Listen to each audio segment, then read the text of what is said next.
Welcome back to another LP Gallery tutorial. Today we're going to show you how to take your soft, fuzzy, blended gradients and turn them into well-defined, strong stripes.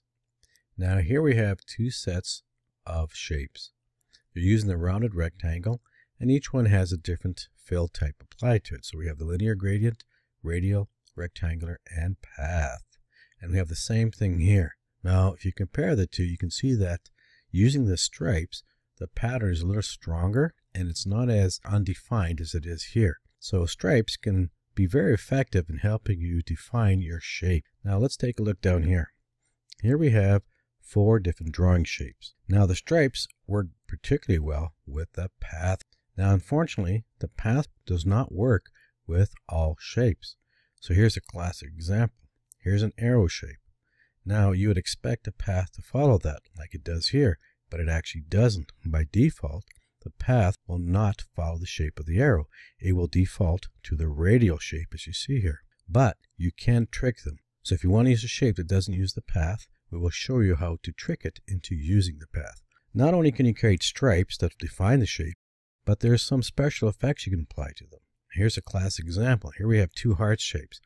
So what you have here looks like multiple objects. It looks like you have a red heart, a white heart, and then 2 other hearts on top grouped together. This is actually just one object. So we have some of the stripes being transparent. So we got a red, transparent, then we have a white stripe and then a red stripe. And then we've added a drop shadow to it, and it looks like multiple objects. But this is just one object. So I'm going to just click on that, and I'm going to just convert it into another shape, just so you realize that it actually is just one object.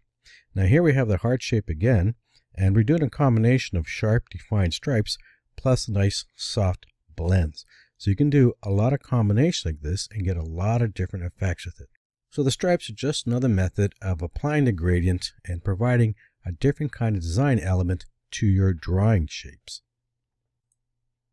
There are 2 ways we can actually do this. There is a quick method and a detailed method. The difference is this: the quick method will not give you a razor sharp edge. There's just a soft blending between where the colors touch.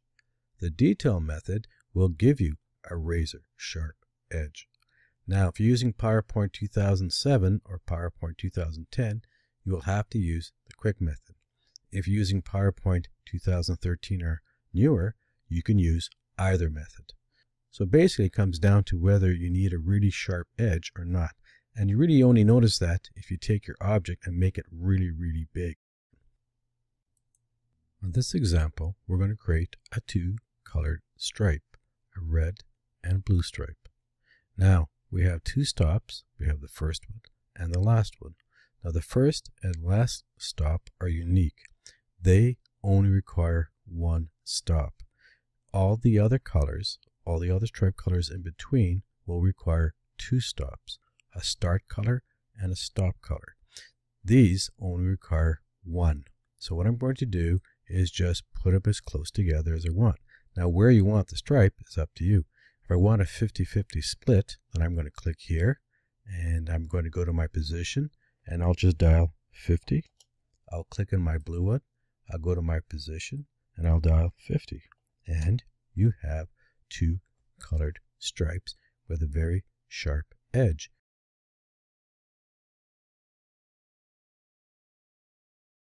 Now in PowerPoint 2007 and 10, you will not be able to put the stripes on top of each other. They will have to be a 1% difference. So one of these has to be higher or lower. So I'll take the blue and I'll just dial it up 1 by 1%. So in the earlier versions of PowerPoint, you will have to do it this way. You will not be able to put the stops on top of each other. Now the quick method, which is this way with a 1% difference, is actually a very fast way of doing it. You're going to see with the detailed, as we start putting the stops on top of each other, that we get into a little glitchy area. So we're going to show you how to compensate for that. Now it's time to add the 3rd stripe. That will be the in-between stripe. That will require 2 stops, a start color and an end color. So let me take the red and let me position that, let's say, to the 25. Let me take the blue, let me position that to the 75. So we're going to put a big yellow stripe in between.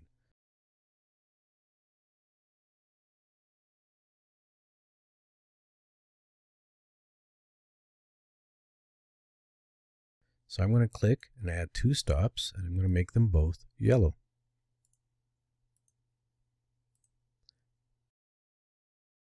All I have to do now is position the start yellow on top of the red, the end yellow on top of the blue. So I click here and I position that to the 25, and I click that one and position that to the 75.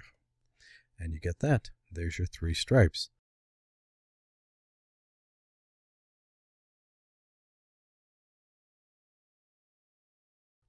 Now the first 3 stripes, if you want a sharp edge like these, will go flawlessly, usually. It's when we start adding the 4th, 5th, and 6th that we start encountering that little glitch that's built into this thing. Now one of the important things to do is to every once in a while deselect the object and then select it again to look at your pattern of stops, because this is what you should see. The start colors are always at the top. So you can see we have the red, then we have the start of the yellow, and we have the start of the blue. Okay, so it's important to see the positioning of these and the actual color stops that you see. When you're actually making them, they don't quite appear this way, and you'll see that with the next color. So I'm going to add another color here. So what I'm going to do is I'm going to position the yellow maybe up here to about the 50%. So we'll have a red and a yellow here, and we'll introduce another color there. Now you'll notice that I can't see the yellow. Now I could move my stripe out of the way if I want to and just drag it back, but there's another way. I'm going to click on the stop right here. You can see that it's the blue one, and it's at 75%. Now I want to get the one underneath it. So the stop color, the stop yellow color, is always underneath the start color. So without dragging this, I still want to select it. So to do that, I just have to use my arrow keys on my keyboard. That means the left and right arrow keys. So in this case, I'm going to use my arrow key.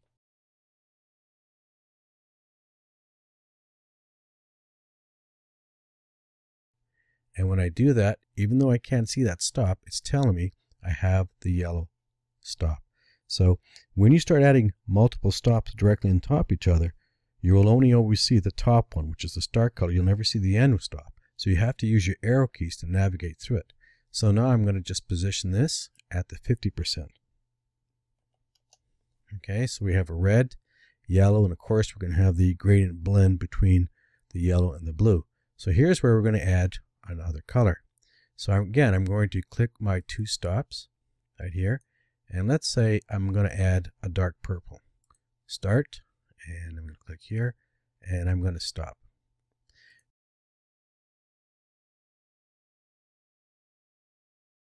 Okay, now I'm going to take this purple, the first one, and I'm going to position at the 50%. Now let's see if it's going to actually work. And it doesn't work. I'm going to take this one here, and I'll position that at the 75. And this is what happens. The stops have transposed. What's really happening here is we're counting the little glitch. So the start color is always on top. Now if you take a look at this, you'll see yellow, purple, and purple. You're going to say, where's the blue? I'm going to deselect this, and I'm going to click on this again, and we're going to take a look. So here's what's happening. The yellow stops are on top. Now there should only be one yellow on top. That's the start. The end yellow that stops the color should be underneath the purple, but it's on top, and that's the glitch. So as you start adding the 4th and 5th and 6th stripe, the stops kind of play around with each other, and they don't line up the way they're supposed to. Now that again is some kind of a glitch in here. There's nothing you can do about it, but you can work around it. So what I need to do is make this yellow go behind the purple. Now there's no way to actually right click and say go behind. What I have to do is just change these 2 stops. The purple one's underneath, the yellow's on top. So the one underneath has to be yellow, and the one on top has to be purple. So we have to flip their positions. Now the way to do that is we go back here. We're going to click on that yellow one right there. You can see it's yellow. Now I can move the stops just by dragging them, but I'm going to use my arrow key to navigate. So I'm going to click here, and I'm going to use my arrow key in the keyboard, and it jumps to the stop. There it is. Even though I can't see it, it's right there. So this one I have to make yellow because it has to be the ending yellow, and it has to be underneath. So I'm going to make that yellow. And then I'm going to just click on this one on top again. That's the top one. I'm going to turn that into the purple. And then you have that. So again, these are just little glitches because technically I'm not sure that we're actually supposed to be able to put the stops on top of each other like we can do. So I think that's not really by design. I think it's an actual glitch. So this is why we encounter these little glitches. But anyways, that's how it works. So when you start adding the third, fourth, and fifth stripe, you'll find that the stops don't line up properly. You'll get two start stops on top instead of having a start and an end. And that's why it's important to deselect and then click back to see their order. So you always see the start stop. So here's the start yellow, start purple, and the start blue. So that's why it's important to deselect to actually see the order of what things are happening here. That's 4 stripes. Now let's say you want to add a 5th stripe. You're going to encounter the glitch again, and we're going to, let's say, reposition these. Now just to save time, I've repositioned my stops to give me room for one more here. Now of course, you don't have to have even width stripes like I do. You can have them different widths, but it's easier if I keep them all the same width. So here we have our yellow start, we have our purple start, and you can see we have another purple. So now we have to create a stop here. I'm going to create one between the purple and the blue. So I'm going to click here, and let's say I'll make that an orange stripe. That has to go on top of the purple stop. So I'm going to click on that, and the purple is positioned at 60. So I'm going to click on my orange stop and position that at 60. And you can see again we got that flip. That's just the way it's going to work. When you start adding the 4th, 5th, and 6th stop, it's just going to do that. But again, it's a very quick, easy fix. So the orange, as you see here, looks like it's on top, but it's actually not. If I deselect and I click on this again, you'll see that the purple is still on top. Okay, so remember you have to deselect. No problem. So I'm going to click on my purple, and I'm going to use my right arrow key. It's going to move down to the one underneath. That's the orange. So that has to be purple because that's the stop one. So it has to actually be underneath. So I'm going to change that one to purple. Now I'm going to click on this one. That's actually the top one. And I'm going to make that one orange. Okay, and there's your sharp edge. So now we're going to add one right here. And you're going to get the same problem. So we're going to add an orange. And I'm going to position that at the 80. So this blue one here is at the 80. So I'm going to take my orange and I'll position it to the 80. And well, that one worked out. Okay, so that's good. It worked out. But you're going to encounter these glitches. So I'm going to deselect and I'm going to click on this, and there's your pattern.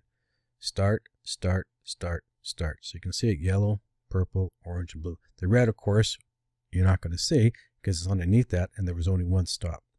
Okay, so that's how it works. So you have to learn to deselect your stripes and then click on them again and look at your pattern. So again, from the 4th to the 6th, it's possible that they're going to overlap each other and you're not going to get what you want. So then you're going to have to click on the stop on top, use your arrow key to navigate back one, and just change the colors. You got to flip the colors between the start and end colors. And that's basically it. And there's your stripe. Now we could do one more, but I think you kind of get the idea on that one. So before we continue, I should show you the quick method. Again, if you're using PowerPoint 2010 and earlier, you're going to have to use the quick method. And if you don't really care about a really sharp razor edge, then the quick method is a faster way to do the stripes. Okay, so here I've got my red at my 20, my blue at my 80. We're going to just repeat this up here. So I'm going to add a yellow. So I'm going to start my yellow. I'm going to click there, add a yellow. Now, to do the quick method, there's a 1% difference. So this red stop is at 20, so the yellow has to be at 21. And then I got to stop the yellow. I'm going to click here. I'm going to put the yellow. I'm going to click there. I'm going to add yellow. And we'll make that 40. So that one's right on 40. So there's your red. There's your yellow. So again, you have just a soft blending in between, a 1% blending in between. And again, if you really don't care about that, this is really a fast way to do this. There's no problem with the glitches or anything because there's a 1% difference. Okay, so we have the stop yellow. We need to add a purple. So I'm going to click here. I'm going to add a purple. Okay, so the yellow stop is at 40. The purple has to be 1% difference, so it's going to be 41. Okay, so we have to end the purple, so I'm going to click here, and we're going to put that at the 60 mark, and we want to make that purple, and there's your end purple. So now we got to add the orange, so I'm going to click here, and I'm going to make that orange, and the purple's at 60, so the orange has to be at 61. And then we have to end the orange.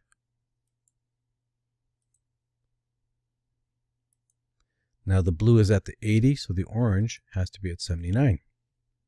There you go. So basically you have a 1% going up all the time. So you can see that you have a slightly fuzzy edge. So the 1% difference will give you a slightly fuzzy edge, but it is much faster. There's no glitches when you're doing it this way. So there you go. 2 methods to do this, depending whether you need a sharp edge or you don't. As you've noticed, I've changed my rectangular shape to a different shape. Now I'm going to use the path type. So I'm going to click here and add a path. And you can see what happens. The stripes are very effective when using the path. So the next thing to show you is how to make transparent stripes. Okay, so you notice that when we do it this way, when using the path, that you're still going left to right, but here it's going out. So you can see the red is in the center and the blue's on the outside. So sometimes when you're applying a path, you might get confused about how the colors are working, but that's the way it works. So the red, which started at the left, is actually in the center and it radiates out like this. Okay, so let's say we want to make the orange stripe transparent. So there's my first orange. I'm going to click on it. So when you're clicking on these, try not to click very hard, because sometimes what happens is you end up moving the stop and you don't get the sharp edge. So just be careful of that. So I've got my orange. How do I know? Because I can see it right here. So I'm going to make that transparent. Here's my transparency, and I'm going to drag it across so we get a fuzzy transparency. Now I want to get the other orange. Now I can't see the other orange because it's under the blue. So all I have to do is click on this orange and use my right arrow key to navigate the orange underneath that stop. There it is. That's how I can tell I got that. And I just take that and make that a transparency. So let's say I want to make the yellow a transparency too. So here's my yellow. I'm going to click on that and I'm going to drag my transparency slider. Now I want to get the other one, so I have to click back. By the way, when you click here, you have to go back and click on the stop. If you use your arrow keys, it just navigates through here. So when you drag a slider here, you got to go back to the stop and click on it again to select it. So I've got that selected. I'm going to use my right arrow key, and I can't see that stop. I know it's under there. I can't see it, but I can tell that it's yellow because I can see that here. So I know I have it, and I'll make that transparent. Okay, so here we have what looks like blue, white, purple, white, red. It's not. This is actual transparency. So now what I'm going to do is I'm going to add a shadow just to show you that in fact it is a transparency. And there you have it. So what you have is something that actually looks like multiple shapes grouped together, but it's just one shape with stripes. Okay, I'll just make it a little darker so you can see that. You can also put a bevel on that, a 3D format if you like. But I'm going to just change this, so just so you understand that it is just one shape. So let me go maybe to the heart shape, you can see. So not all shapes are going to take this, but we talked about that. We'll show you what happens. So many shapes will. So they will take the stripe fill and they'll take the path. And you have something like that. And then many of the shapes, of course, have their shape handles that you can play with, and you can do all kinds of things. So there's your stripe with a transparency, very effective with a drop shadow. Looks like multiple objects grouped together, but it's just one object. Now, as mentioned, not all the shapes will take the path. So I'm going to change this to the arrow shape. And when I do that, you'll see that it defaults to the radial fill. Now you notice that the radial fill here is actually a little fuzzy. We're not getting the sharp, clear stripe as we did before in the other shapes, but that's not a problem. What we want to do here is we want the stripe fill to actually follow the shape like it does here. So what we do is we kind of trick it, and this is how we do that. So any shape that does not take a path fill that defaults to a radial, you can do it whether you have a stripe fill or just a regular gradient, and this is how you do it. You have to go to your effects and you have to go to your 3D format. Now it doesn't matter what 3D format you choose. You can choose any one you like. The trick here is that you need to remove the width and the height. So we're going to set those to 0 because you don't want an emboss unless you want the emboss. We don't want any emboss, so reset them all back to 0 and it removes all that. And what happens is now your stripes are following the path. Now you have a shape handle here and you can just play with that. So you can see that it's still showing you the radial type, but when we let go, it actually follows shape. Now the only downside is that every time you apply a 3D format, you're also applying a lighting effect. So you'll notice that this is just slightly lighter than this one. So if you have a series of these and you want them all the same color, any shape that doesn't take the path that you have to force it like this will be just slightly lighter in color. So just be aware of that. But anyways, that is how we do a workaround for shapes that will not take a path. So we hope you enjoyed this tutorial on how to create stripes with the gradient tool. If you found this useful, we hope you stick around and catch our other videos. So thank you for watching, and we hope to catch you on the next video.